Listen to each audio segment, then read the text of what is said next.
नमस्कार दोस्तों, आप सभी का स्वागत है फ्रीडम एजुकेशन अभी नियम में। तो दोस्तों, आज की इस वीडियो के माध्यम से अपन डिस्कस करने वाले हैं जो कल बीएसटीसी का एग्जाम हुआ था। उसी में राजस्थान जीके से कौन कौन से प्रश्न पूछे गए थे, उन्हीं प्रश्नों को मैं आपको बताऊंगा तथा बाद में अपन डिस्कस करेंगे कि किस प्रकार का पेपर था, कितने क्वेश्चन एवरेज सभी विद्यार्थियों के सही हुए हैं, किस प्रकार से आपने तैयारी की थी, उसका नतीजा आपको किस प्रकार से मिला है, सभी बातें मैं आपको बताऊंगा। पहले अपन देख लेते हैं कि कौन कौन से प्रश्न अपने एग्जाम में आए थे। तो पहला प्रश्न था दोस्तों, संत रज्जब जी का संबंध किस संप्रदाय से है? ऐसा प्रश्न आपके पूछा गया था। तो संत रज्जब जी दादूपन से संबंधित संत थे जो जीवन भर दूल्हे के वेश में रहे थे। ऐसा प्रश्न अपन ने लास्ट की क्लास में डिस्कस किया था। दूसरा प्रश्न है, लील डांस किसकी रचना है? तो अपना जो राजस्थानी भाषा की जो साहित्यकार वाला टॉपिक था उसी में पढ़ा था अपन ने कि लील डांस जो रचना है ये कन्हैयालाल सीटिया जी की है। अगला प्रश्न है प्रश्न नंबर 3, पार्वती सिंचाई परियोजना से लाभान्वित जिला है? तो इसका उत्तर हो जाएगा धौलपुर। यह आपके एग्जाम में पूछा गया प्रश्न है। अपन ने इसका करंट अफेयर की दृष्टि से भी प्रश्न देखा था कि धौलपुर में अपने राजस्थान की दूसरी गैस परियोजना प्रारंभ होने वाली है। उसी का प्रश्न अपन ने देखा था चंबल नदी के किनारे, तथा जो पार्वती सिंचाई परियोजना है उसका संबंध धौलपुर से। अगला प्रश्न है प्रश्न नंबर 4, वर्ष 2011 की जनगणना के अनुसार राजस्थान में ग्रामीण महिला साक्षरता कितनी है? तो काफ़ी अच्छा प्रश्न पूछा गया था आपके एग्जाम में। जनरली जो प्रश्न पूछा जाता है वो या तो राजस्थान की साक्षरता से पूछा जाता है, या फिर पुरुष साक्षरता से पूछा जाता है, या फिर महिला साक्षरता से पूछा जाता है। परंतु आपके बहुत ही ज़्यादा डीप में जाकर क्वेश्चन पूछा गया था। आपसे पूछा गया था कि ग्रामीण महिला साक्षरता कितनी है? तो वर्ष 2011 के अनुसार 45.8% है। अगला प्रश्न है प्रश्न नंबर 5, राजस्थान में जामर कोटड़ा खान किसके लिए प्रसिद्ध है? तो आपका उत्तर हो जाएगा रोक पोस्टपेड के लिए। ये प्रश्न अपन ने कवर कर रखा है मैराथन कक्षा में।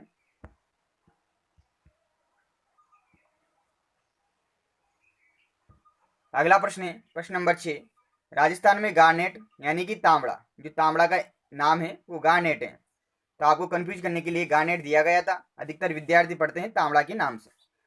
तो गार्नेट तांबड़ा का उत्पादन होता है, तो ये होता है दोस्तों राजमहल टोंक जिले से। अगला प्रश्न आया था आपके एग्जाम में कि राजस्थान में डाकन प्रथा कब समाप्त की गई? तो वर्ष 1853 ईस्वी में की गई थी। जो राजस्थान की कुप्रथा वाला टॉपिक है उसी में मैंने आपको इसके संबंध में जानकारी दी थी।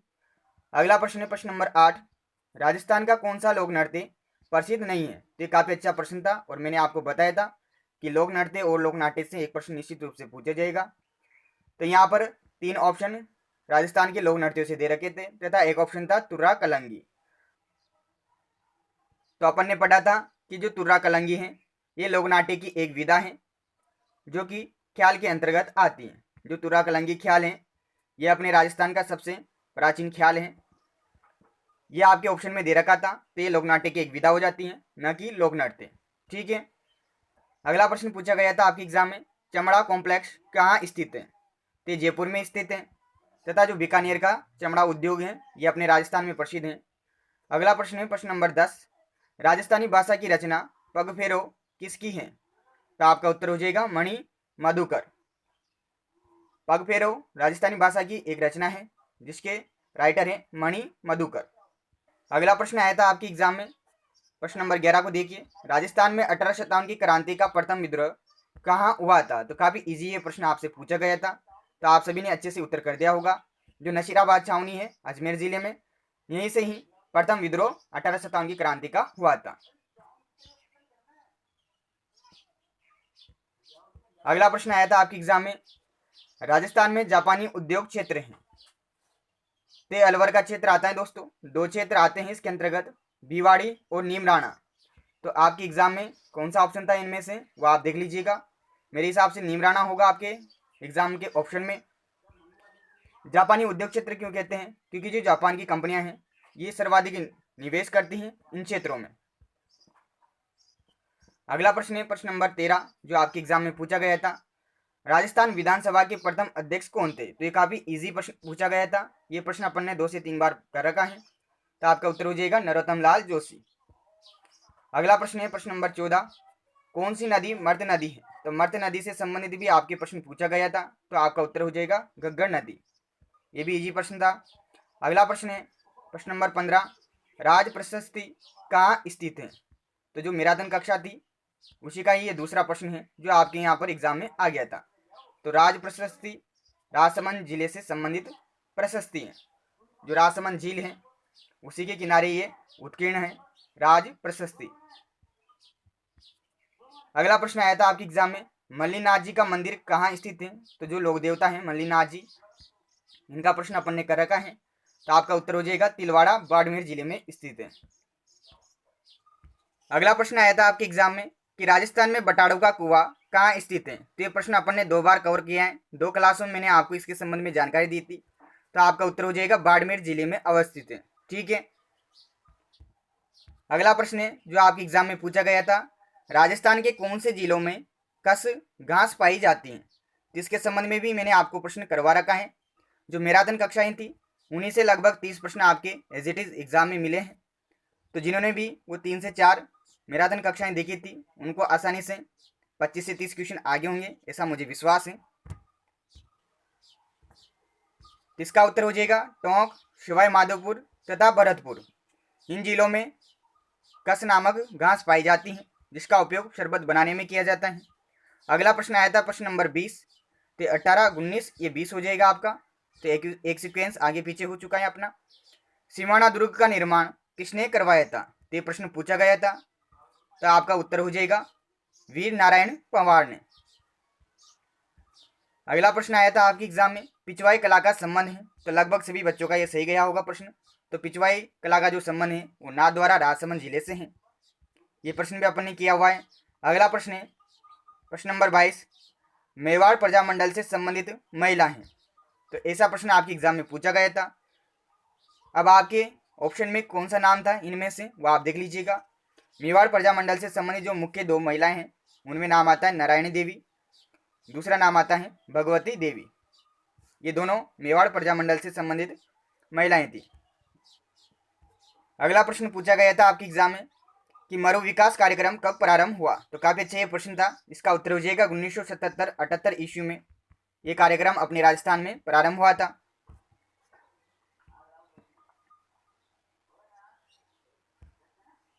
अगला प्रश्न है, छापी सिंचाई परियोजना का संबंध किस जिले से है? तो ये भी अच्छा प्रश्न था। ये लघु परियोजना है दोस्तों, जिसका प्रश्न आपके एग्जाम में पूछ लिया गया था। तो कभी कभी बड़ी परियोजनाओं से प्रश्न न पूछकर जो छोटी परियोजनाएं होती हैं उनसे भी प्रश्न पूछ लिया जाता है। काफ़ी अच्छा आपका ये पेपर था दोस्तों, जो लेवल था काफ़ी अच्छा था, ज़्यादा सिंपल पेपर नहीं था आपका। तो आपका उत्तर हो जाएगा झालावाड़। झालावाड़ से संबंधित है छापी सिंचाई परियोजना। अगला प्रश्न देखिए प्रश्न नंबर 25, राजस्थान का जल दुर्ग है? तो जल दुर्ग से भी संबंधित प्रश्न पूछा गया था, तो ये आपको आ गया होगा। तो इसका उत्तर हो जाएगा गागरोन दुर्ग। ये प्रश्न भी अपन ने किया हुआ है। अगला प्रश्न है, छप्पन का मैदान अवस्थित है? तो बांसवाड़ा तथा प्रतापगढ़ जिलों में छप्पन का मैदान स्थित है। मुख्यतः बांसवाड़ा जिले में आता है। इसका प्रश्न मैंने आपको मैराथन कक्षा में कंप्लीट करवाया था। जो राजस्थान जीके की मैराथन कक्षा थी जियोग्राफी वाली, उससे लगभग 8 क्वेश्चन आपके एग्जाम में एज इट इज मिले, जो कि 1 घंटे की कक्षा थी मात्र। ठीक है। अगला प्रश्न है प्रश्न नंबर 26,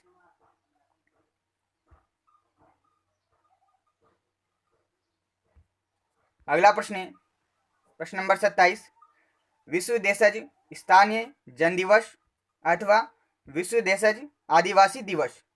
तो कोई सा भी इनमें से नाम आया होगा आपके एग्जाम में, ऐसा दिवस पूछा गया था, तो इसके बारे में आप जरूर कन्फर्म कीजिएगा।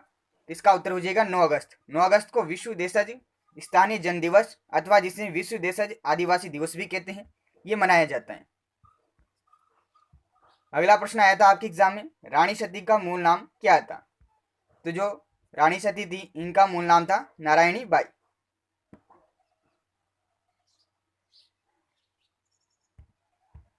अगला प्रश्न देखिए सभी विद्यार्थी, जो आपके एग्जाम में पूछा गया था, जयपुर में वर्धमान पाठशाला का निर्माण किसने करवाया था? तो काफी अच्छा प्रश्न था, ये बार बार रिपीट होता है एग्जाम में। तो आपका उत्तर हो जाएगा अर्जुन लाल सेठी, जिनका संबंध जयपुर प्रजामंडल से था। इन्होंने ही जयपुर में वर्धमान पाठशाला के नाम से एक पाठशाला बनवाई थी।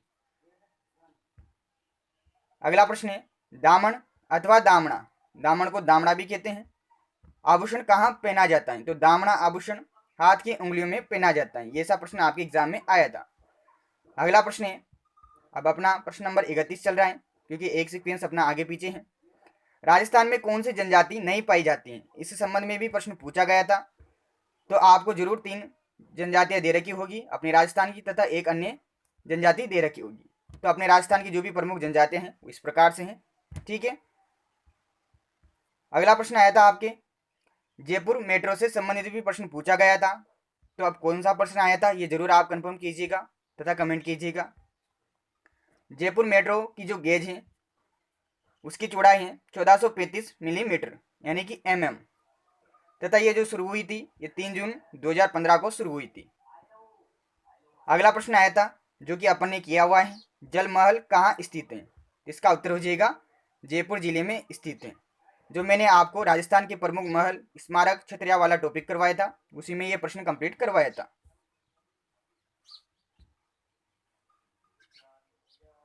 अगला प्रश्न आया था आपके एग्जाम में कि अष्टछाप कवि मंडली का संबंध किससे है? तो इसका संबंध है विठुल नाथ से। ये वल्लभ संप्रदाय से संबंधित मंडली है। इसके संबंध में अपन ने प्रश्न किया था दोस्तों। अगला प्रश्न आया था कि सफेद नगर के नाम से प्रसिद्ध है। तो भैया सफेद नगर के नाम से अपना उदयपुर जिला प्रसिद्ध है। ठीक है। उदयपुर को राजस्थान का कश्मीर भी कहा जाता है। तो ये प्रश्न आपने जरूर पढ़ा होगा। तो कश्मीर से आप समझ जाइएगा सफेद नगर। तो थोड़ा आइडिया भी लगाना पड़ता है कभी कभी, कोई प्रश्न आपको नहीं आता है तो। अगला प्रश्न आया था आपके कि राजस्थान की प्रथम वन नीति कब लागू हुई? तो अपने राजस्थान की जो प्रथम वन नीति लागू हुई थी यह वर्ष 2010 में लागू हुई थी। अगला प्रश्न आया था आपके, सास बहू का मंदिर कहाँ स्थित है? तो आप सभी को आ गया होगा, सीधा सा ये प्रश्न पूछा गया था, नागदा में स्थित है। अगला प्रश्न आया था आपके, 100 द्वीपों का शहर कौन सा है? तो ये प्रश्न भी आपने अच्छे से क्लिक कर दिया होगा, बांसवाड़ा। अगर आपको लगता है कि इनमें से कोई सा प्रश्न नहीं आया एग्जाम में तो उसके बारे में मुझे जरूर सूचित कीजिएगा, क्योंकि मैंने भी ये प्रश्न इधर उधर से जुगाड़ करके तैयार किए हैं तथा काफ़ी मेहनत के बाद ये पीडीएफ आपके लिए तैयार किए। अगला प्रश्न है प्रश्न नंबर 38, अन्न का कटोरा किस जिले को कहते हैं? तो श्री गंगानगर जिले को अन्न का कटोरा कहा जाता है। ये सभी बेसिक प्रश्न पूछे गए थे। अगला प्रश्न आया था आपके एग्जाम में, कवि दूरसा आडा की रचना है। तो अपना जो टॉपिक था दोस्तों राजस्थानी भाषा के प्रमुख साहित्यकार, उससे आपके 2 प्रश्न पूछे गए थे। एक तो प्रश्न पूछा गया था कन्हैयालाल सेठिया जी का, जिनकी लीलटांस रचना थी, और दूसरा प्रश्न आया था कवि दूरसा आडा से संबंधित। तो ऐसा ही प्रश्न आपके एग्जाम में पूछा गया था। तो आपका उत्तर हो जाएगा किरतार बावनी। किरतार बावनी इनकी प्रसिद्ध रचना है कवि दूरसा आडा की। तो इनसे संबंधित एक प्रश्न था आपके एग्जाम में। अगला प्रश्न आया था आपके एग्जाम में, एक लिंग जी का मंदिर किसने बनवाया था? तो ये बप्पा रावल ने बनवाया था। ठीक है। अगला प्रश्न आया था आपके एग्जाम में कि किसे मारवाड़ का पितृ हंता कहा जाता है? तो आप सभी विद्यार्थियों को पता है जो राव मालदेव हैं इन्होंने ही अपने पिता की हत्या कर दी थी, राव गंगा की। तो राव मालदेव को ही मारवाड़ का पितृहंता कहा जाता है। तो काफी अच्छा ये प्रश्न पूछा गया था। अगला प्रश्न आया था कि चेलावास का युद्ध। अब ऐसा करके एक प्रश्न आया था कि चेलावास अथवा आवास से संबंधित प्रश्न पूछा गया था। जो 1857 की क्रांति का केंद्र था आवा, जहाँ के ठाकुर थे कुशाल सिंह, जहाँ पर एक अंग्रेज पॉलिटिकल एजेंट था दोस्तों जोधपुर का, जिसका नाम था मोक मेसन, इसको मारा गया था। तो इससे संबंधित एक प्रश्न आपके एग्जाम में पूछा गया था। अब ये मुझे कंफर्म नहीं है कि किस प्रकार का प्रश्न आपके एग्जाम में आया था, तो इसका आप जरूर कंफर्म कीजिएगा मुझे। अगला प्रश्न आया था आपके एग्जाम में, साइबेरियन सारस किस अभ्यारण्य में पाए जाते हैं? तो ये प्रश्न एज इट इज ऐसे कैसे अपन ने कंप्लीट कर रखा है तथा आप सभी विद्यार्थियों ने जरूर पढ़ा होगा। तो आपका उत्तर हो जाएगा केवलादेव घना पक्षी विहार जो अभ्यारण्य है, जो कि एक राष्ट्रीय उद्यान है भरतपुर जिले में, इसी में ही साइबेरियन सारस आते हैं। ये इसकी विशेषता है तथा इस विशेषता से प्रश्न पूछा गया था। तो साइबेरियन सारस के लिए जो केवलादेव अभ्यारण्य है ये प्रसिद्ध है। अगला प्रश्न आया था आपके एग्जाम में, आकलवुड फॉसिल्स पार्क कहाँ स्थित है? तो ये प्रश्न अपन ने मैराथन कक्षा में ही कंप्लीट किया था। तो अपना उत्तर हो जाएगा जैसलमेर में स्थित है, जो मरु उद्यान है उसके अंतर्गत आता है ये। अगला प्रश्न आया था, ताम्रपाषाण संस्कृति का स्थल है। तो मैंने आपको जितनी भी संस्कृतियाँ थी उसका प्रश्न एक ही प्रश्न में कंप्लीट करवाया था अलग अलग उदाहरण के माध्यम से। तो ताम्र पाषाण संस्कृति का स्थल आपसे पूछा गया था, तो आपके ऑप्शन में था एग्जाम में बालाथल। अगला प्रश्न आया था मौलाना अबुल कलाम आज़ाद अरबी फारसी शोध संस्थान कहाँ स्थित है। तो अपना जो टॉपिक था राजस्थान के प्रमुख कला व साहित्य संस्थान, उसी में ही ये तीसरे नंबर का संस्थान था जिसका अध्ययन अपन ने किया था। तो आपका उत्तर हो जाएगा टोंक जिले में अवस्थित है। ये एक अरबी फारसी शोध संस्थान है। अगला प्रश्न आया था आपके एग्जाम में कि न्याय आपके द्वार परियोजना का संबंध है। इस प्रकार की कोई परियोजना आपके एग्जाम में पूछी गई थी, तो इस प्रश्न को आप जरूर कंफर्म कीजिएगा तथा मुझे भी बताइएगा। इसका जो संबंध है दोस्तों न्याय आपके द्वार परियोजना का, ये काश्तकारों की समस्याओं से संबंध है। जो काश्तकारों की समस्या है उन्हीं के समाधान हेतु ये परियोजना अपने राजस्थान में चलाई गई थी। एक और प्रश्न आया था आपके रूपाजी धाकड़ व करपाजी धाकड़ का संबंध किस आंदोलन से है। या तो इनका प्रश्न आया था या फिर आपके पूछा गया था कि नानक जी भील का संबंध किससे है। तो इनमें से कोई एक प्रश्न आया था, इसके बारे में आप जरूर मुझे कंफर्म कीजिएगा। तथा अंतिम जो प्रश्न है वह है दोस्तों राजस्थान जनसंख्या घनत्व। तो जनसंख्या घनत्व के संबंध में कोई प्रश्न आया था। तो इस प्रकार से 50 प्रश्न हो जाते हैं। एक सीक्वेंस अपना आगे चल रहा है, तो 49 की जगह आप यहाँ पर लिख लीजिएगा 50। टोटल 50 प्रश्न मैंने कवर करवाए हैं आपको। कुछ क्वेश्चन हैं जो मुझे कंफर्म नहीं थे, इनके बारे में मैंने आपको बता ही दिया है कि इनको आप जरूर कंफर्म कीजिएगा। तो ये 50 प्रश्न आपके एग्जाम में पूछे गए थे जिनका हल मैंने आपको बताया है। अब जो भी मैं आपको बातें बता रहा हूँ उन्हें अच्छे से आप सुन लीजिए। सबसे पहले मैं जो बात बताने वाला हूँ ये बताने वाला हूँ कि यहाँ पर राजस्थान जीके के जो 50 प्रश्न आए थे इनका औसत क्या रहा है, किन किन विद्यार्थियों को कितने क्वेश्चन आए। तो एवरेज में बात करूँ दोस्तों तो लगभग विद्यार्थियों के 30 से 35 क्वेश्चन सही गए हैं। इससे ज़्यादा एवरेज नहीं रहा है क्योंकि जो क्वेश्चन थे वो काफ़ी अच्छे लेवल के प्रश्न थे। 30 क्वेश्चन तो लगभग सभी विद्यार्थियों के सही गए होंगे, ऐसा मुझे विश्वास है। देखिए दोस्तों आपको कितने प्रश्न आए हैं इन 50 प्रश्नों में से जिनका संबंध राजस्थान जीके से है, यह आप कमेंट करके जरूर बताइएगा। इसके अलावा ऑल ओवर आपका क्या एवरेज है दोस्तों प्रश्नों का, ठीक है, तो उसके संबंध में भी जानकारी देना। अब आपको एक बात ये पता लगी होगी कि किसी भी एग्ज़ाम की आप तैयारी कीजिए, जब तक आप उस एग्ज़ाम में अच्छा स्कोर नहीं कर पाओगे, जब तक आपको उस एग्ज़ाम का सिलेबस पता नहीं होगा। यूट्यूब पे कोई भी अच्छे से न तो आपको सिलेबस बताता है न कुछ अदर इन्फॉर्मेशन देता है। आपको बस मीठी गोलियाँ परोस दी जाती हैं, टॉपिक के क्वेश्चन उठा उठा के आपको बता दिए जाते हैं और आप उनको पढ़कर एग्जाम में चले जाते हो। तो ऐसे कभी भी तैयारी मत कीजिएगा दोस्तों। सबसे जो महत्वपूर्ण योगदान होता है आपकी तैयारी में वो आपका स्वयं का होता है। स्वयं आप पहले सिलेबस तैयार कीजिए, अच्छा सा कंटेंट तैयार कीजिए, कहाँ से आपको क्या पढ़ना है, कौन कौन से सब्जेक्ट पर ज़्यादा फोकस करना है, इन सभी का बातों का ख्याल आपको रखना होता है तथा उनका स्तर किस प्रकार से आपको पढ़ना है इस बात का भी आपको ख्याल रखना होता है। जो सबसे मेन थिंग होती है दोस्तों किसी भी एग्ज़ाम की वो होती है कि आप जिस भी एग्ज़ाम को दे रहे हो उसके 10 साल के पेपर जरूर सोल्व कीजिए। उससे आपको आइडिया होता है कि क्वेश्चनों का लेवल क्या है, कौन कौन से टॉपिक से अधिक क्वेश्चन पूछे जाते हैं, ताकि अच्छे से आप अपनी तैयारी कर पाओ। यूट्यूब पे कुछ भी नहीं है दोस्तों, यूट्यूब केवल एक आधार है। यूट्यूब से आप कभी भी अच्छे से तैयारी नहीं कर सकते हो, ठीक है। तो इसलिए यूट्यूब की अपेक्षा स्वयं पर ज़्यादा बल दे, स्वयं अच्छे से तैयारी करें, फिर यूट्यूब पर आप क्वेश्चन प्रैक्टिस कर सकते हो, उसमें कोई प्रॉब्लम नहीं है। बाकी कोई आपको कंटेंट चाहिए जो आपके पास नहीं है उसके लिए आप यूट्यूब पर सर्च कर सकते हो, वो चीज़ आपको मिल जाएगी। इसके अलावा जो भी अदर यूट्यूब चैनल वाले हैं जिन्होंने आपको बीएसटीसी एग्ज़ाम की तैयारी करवाई है तो उनकी मैं बुराई नहीं करना चाहता हूं दोस्तों, ऐसा मेरा व्यक्तित्व नहीं है। परंतु आप सभी विद्यार्थियों को पता लग गया होगा कि किस प्रकार से तैयारी करवाई जाती है यूट्यूब पर, ठीक है। तो समझ गए होंगे सभी विद्यार्थी। बाकी मैंने ज़्यादा वीडियो अपलोड नहीं किए थे, जो मैंने टॉपिक बताए उनसे एज इट इज़ ऐसे कैसे प्रश्न आए हैं। जो मेरी मैराथन कक्षाएँ थी दोस्तों 5 मैराथन कक्षाएँ, उनसे लगभग 25 प्लस प्रश्न आपके एग्जाम में एज इट इज़ ऐसे कैसे छपे हैं।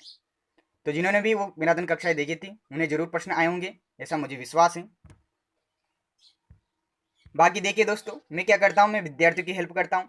जो टॉपिक मैं पढ़ाता हूँ वो काफ़ी अच्छी तरीके से पढ़ाता हूँ, क्योंकि मेरे पास जो अध्ययन सामग्री है वो काफ़ी अच्छी सामग्री है राजस्थान जीके की, तो उन्हीं से ही मैं पढ़ाता हूँ।